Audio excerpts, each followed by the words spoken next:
መዝሙር 26 እግዚአብሔር ብርሃኔና መድኃኒቴ ነው፣ የሚያስፈራኝ ማን ነው?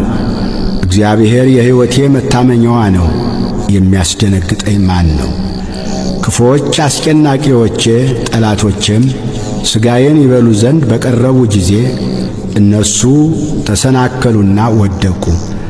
ሰራዊትም ቢሰፍርብኝ ልቤ አይፈራም፣ ሰልፍም ቢነሳብኝ በዚህ እተማመናለሁ። እግዚአብሔርን አንዲት ነገር ለመንሁት፣ እርሷንም እሻለሁ፣ በሕይወቴ ዘመን ሁሉ በእግዚአብሔር ቤት እኖር ዘንድ፣ እግዚአብሔርን ደስ የሚያሰኘውንም አይ ዘንድ፣ መቅደሱንም እመለከት ዘንድ። በመከራዬ ቀን በድንኳኑ ሰውሮኛልና፣ በድንኳኑም መሸሸጊያ ሸሽጎኛልና፣ በዓለት ላይ ከፍ ከፍ አድርጎኛልና። እነሆ አሁን በዙሪያ ባሉ በጠላቶቼ ላይ ራሴን ከፍ ከፍ አደረገ።